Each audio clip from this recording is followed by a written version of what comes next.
Hey guys, so Avant-Garde Part 2. I made a video about avant-garde music as a response to Mazzy's, and he made another one about avant-garde in rock, and here I am doing a response a day later, avant-garde in rock or rock and roll. It's really kind of about experimentation. I'm going to start with a band. You all know this band, but you don't know this performance. Hold on, here we go. I was here at this concert in Los Angeles.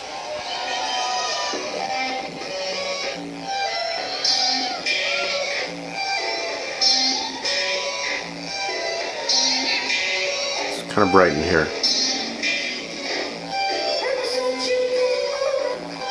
Pretty weird. What is this?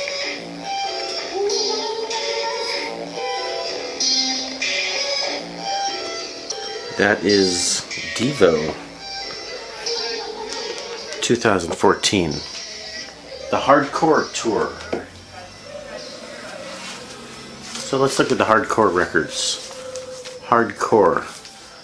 If you just know Devo from Whip It and those hits, they really started out as an art project. They started out at Kent State, and they were actually there for the Kent State shootings when the National Guard killed some college kid protesters in 1971.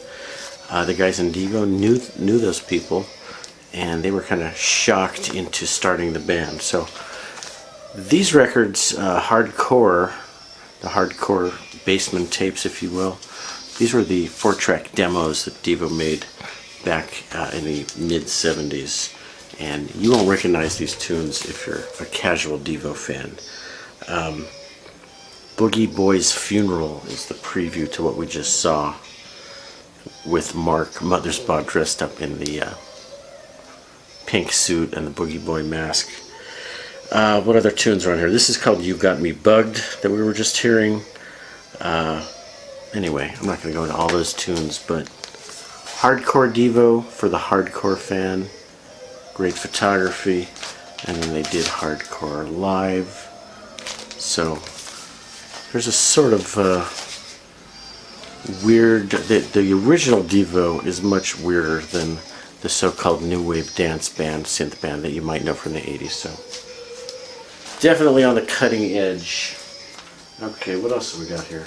Most of the so-called avant-garde stuff I have is on CD, but I got a few records. Here's a pretty bizarre record. Negativeland doing Helter Stupid. Yeah, Helter Skelter, Helter Stupid.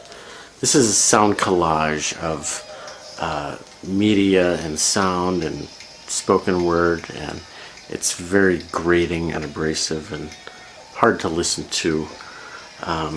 This whole thing about this people being killed and Negativeland being somehow responsible for it, I don't even know if that's a joke or a piece of art or if it's true. I don't even know. But they did sample the Beatles' Helter Skelter on here, which was not too many bands have gotten away with that, but they're kind of too small to sue, I think. And there's actually excerpts of a Charles Manson interview on here. Anyway, Helter Stupid, Negativeland, one of the weirdest experimental bands of all time, and that's why no one's ever heard of them. Okay, let me grab some CDs here. Here we go. I gotta play some of this for you. Hold on. This is called Arc by Neil Young. It's about a 45-minute live concert album. All noise, all feedback. No songs. You're hearing an excerpt of it now. Basically what he did is he took his Crazy Horse tour and he edited together all the sort of feedbacky ends of songs and edited together a record. So he never did a concert of 45 minutes of noise, but you're hearing it, playing it for you on the iPad. Neil Young, Arc. Supposedly, the way he recorded this, he went and chatted with Thurston Moore from Sonic Youth and said, hey, you should record an album the way I did. Did Thurston Moore ever record an album that way? Does Thurston Moore need help making noise? I don't know. That's a segue. That's a segue into a Thurston Moore record.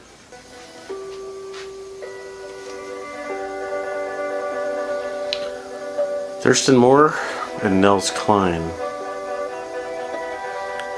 performing live in a store called Rhino Records in Los Angeles.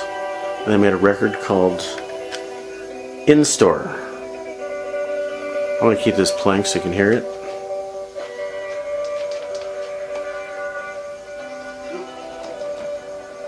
Can you hear it? Can you see it? What if I moved it up here? It's like I have a TV screen. I have this on CD. Never came out on LP. This is the one concert that I'm almost most regretful in my life that I didn't get to see live. Because it was recorded a block from my office in Los Angeles. Rhino Records on Westwood Boulevard. My office when I worked for Philips Polygram on the corner of Westwood and Wilshire. Used to go to Rhino all the time after work. I didn't know this concert was going on. It was a free concert. I could have waltzed right in and seen a beautiful 45-minute, totally improvised concert between Thurston Moore from Sonic Youth and Nels Cline. I'm going to talk a lot about Nels Cline when we get into experimental and avant-garde stuff. Anyway, there's a photo of them. Nels Cline actually used to work in the store, and I used to go there a lot. The store is closed down years ago.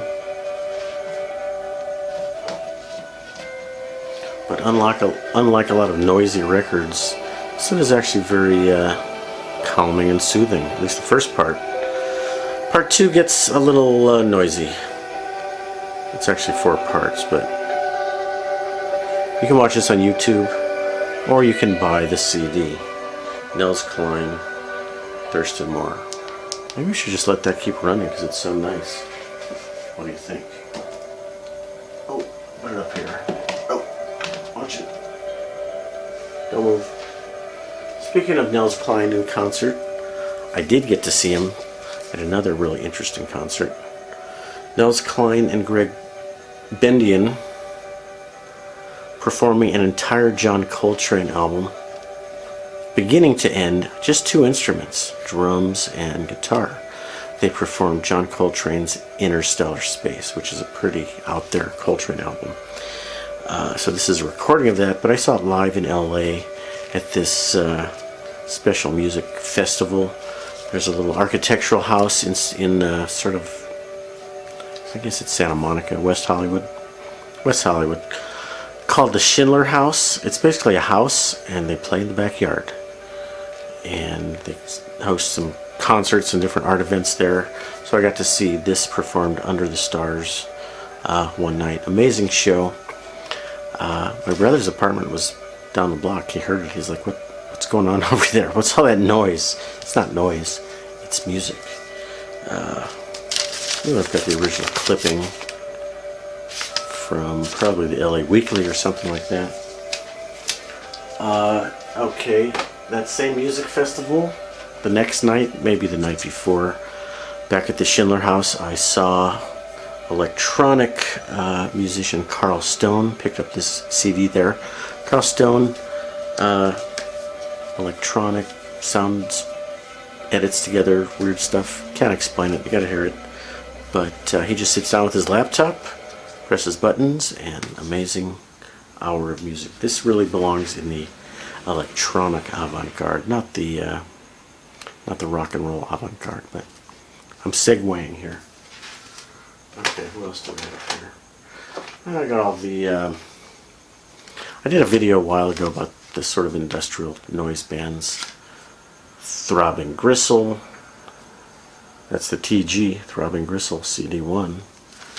And let's see, cool looking CD. And everybody's favorite German noise band, Einstürzende Neubauten. Anyway, is that it? Is that all I got to show you guys? That's some of my avant-garde and or noise bands. This whole video is kind of devolved into noise, and there's more to avant-garde than just noise and music that doesn't make sense to people. But that's what I was able to dig up today. And that's all I got for you guys. Thanks for watching, and I will check you guys later. Bye-bye.